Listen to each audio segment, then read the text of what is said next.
दोस्तों नमस्कार। Raghav study IQ में आप सभी का स्वागत है। मैं हूं योगेंद्र राघव।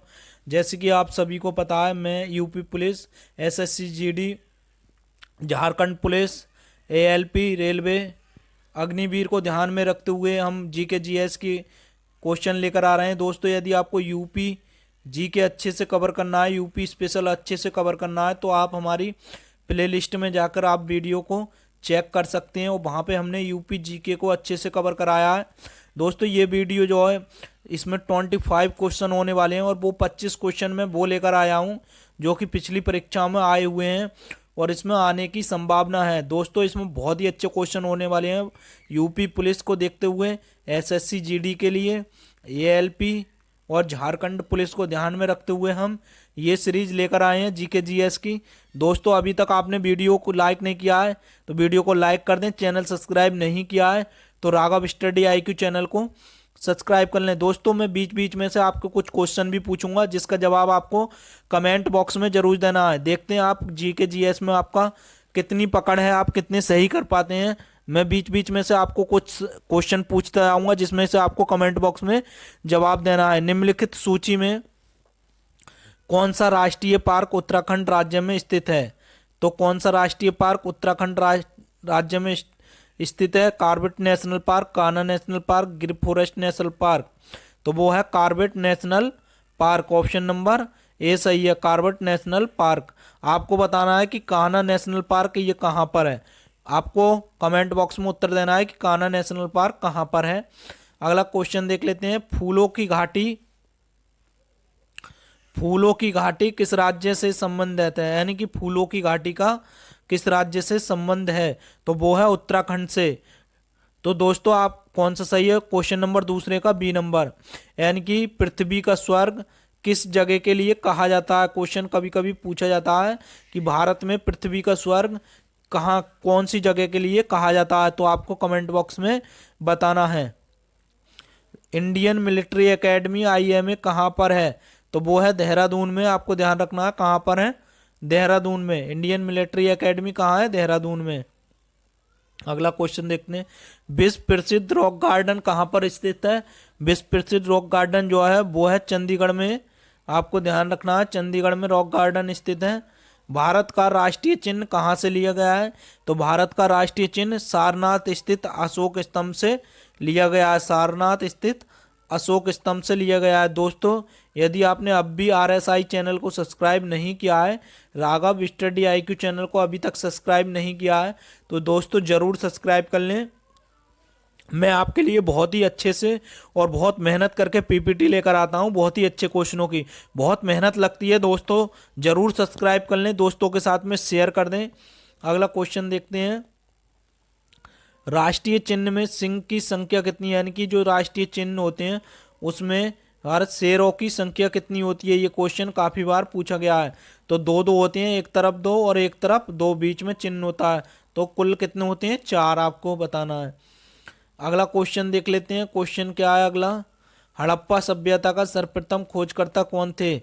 तो हड़प्पा सभ्यता के सर्वप्रथम खोजकर्ता कौन थे? तो वो थे दयाराम साहनी। दयाराम साहनी आपको ध्यान रखना है। अगला क्वेश्चन देख लेते हैं।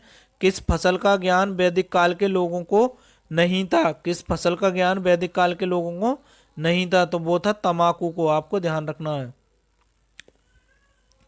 प्रसिद्ध 10 राजाओं का युद्ध, दसराज युद्ध किस नदी के तट पर लड़ा गया था? तो वो लड़ा गया था पारूसणी नदी के तट पर, यानी कि पारूसणी नदी के तट पर। आपको ध्यान रखना है। अगला क्वेश्चन देख लेते हैं।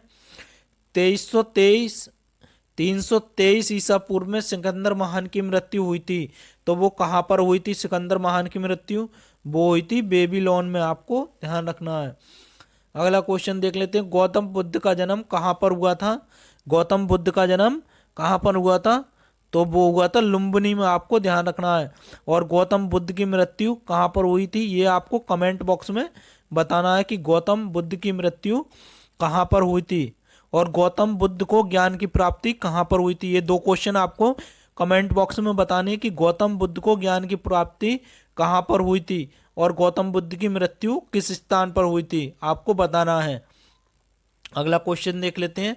जियो और जीने दो का नारा किसने दिया था? तो वो दिया था महावीर स्वामी ने। ऑप्शन नंबर ए सही है। अगला क्वेश्चन देख लेते हैं। कौन सी बौद्ध रचना रामायण के समान पवित्र मानी जाती है? तो बौद्ध धर्म की कौन सी रचना थी जो रामायण के समान पवित्र मानी जाती है? तो बोधि बुद्ध चरित, आपको ध्यान रखना है, बुद्ध चरित। अगला क्वेश्चन देख लेते हैं। मैग्निस्थ की पुस्तक का नाम क्या था? जो मैग्निस्थ जो थे उनकी पुस्तक उन्होंने लिखी थी और उस पुस्तक का नाम क्या था? तो वो था इंडिका, आपको ध्यान रखना। अगला क्वेश्चन देख लेते हैं। अशोक के अधिकांश अभिलेख किस भाषा व लिपि में थे?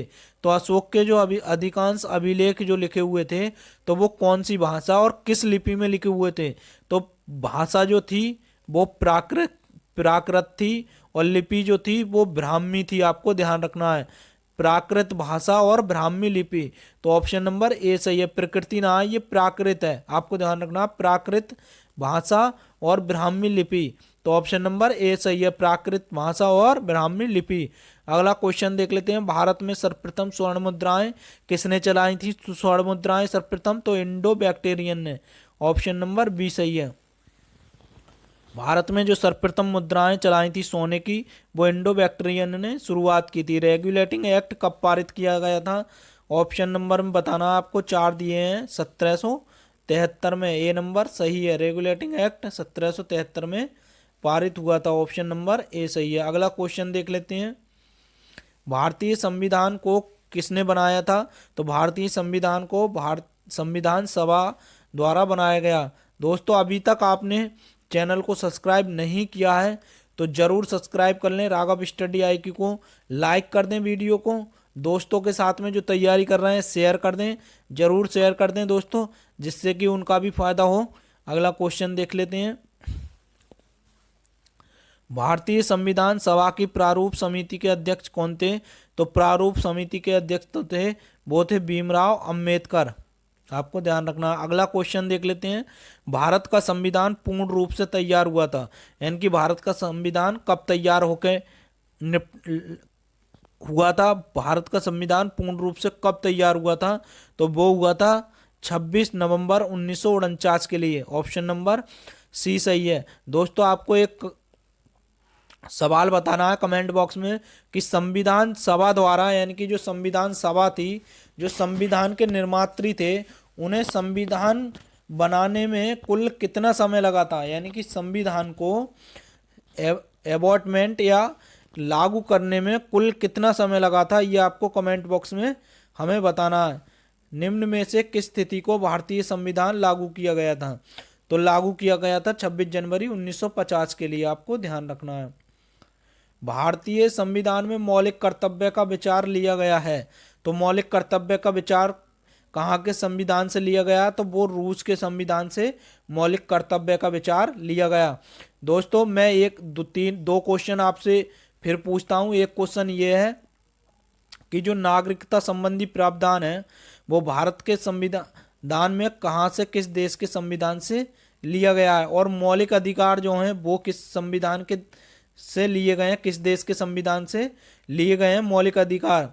और समवर्ती सूची जो ली गई है वो किस संविधान के, किस देश के संविधान से ली गई है, आपको ये बताना है। अगला क्वेश्चन देख लेते हैं। वर्तमान में भारतीय संविधान में कुल कितनी अनुसूचियां हैं? तो 12। और जब संविधान लागू हुआ था उस समय कितनी अनुसूचियां थीं, ये आपको कमेंट बॉक्स में बताना है। भारत के संविधान का भाग 4 किसके बारे में बताता है? तो भाग 4 किसके बारे में बताता है? राज्य के नीति निर्देशक तत्व के बारे में। क्वेश्चन में आपसे एक और पूछता हूं कि भारत का संविधान का जो भाग 1 है वो किसके बारे में बताता है, या भाग 1 में क्या उल्लेख किया गया है और भाग 2 में क्या उल्लेख किया गया है, ये आपको कमेंट बॉक्स में बताना है। दोस्तों यदि आप ये जवाब देते हैं तो इससे आपकी ही जीके बहुत अच्छी होगी और जीएस पे पकड़ होगी, जिससे कि आपके और भी क्वेश्चन मजबूत होंगे। कमेंट बॉक्स में जरूर कमेंट करें अपने अपने। तो दोस्तों अगला क्वेश्चन देख लेते हैं और इस वीडियो का लास्ट क्वेश्चन है। संविधान को अनुच्छेद 312 संबंधित है। संविधान का अनुच्छेद 312 किससे संबंधित है? अखिल भारतीय सेवाओं से, आपको ध्यान रखना है। अनुच्छेद 312 किससे संबंधित है? अखिल भारतीय सेवाओं से।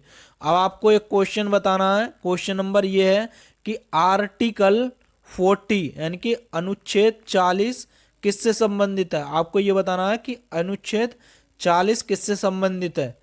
तो दोस्तों ये थे 25 क्वेश्चन। 25 में से आपके कितने सही हैं हमें कमेंट बॉक्स में ज़रूर बताएं, और जो जो क्वेश्चन मैंने पूछे हैं उसका कमेंट बॉक्स में ज़रूर जवाब लिखें।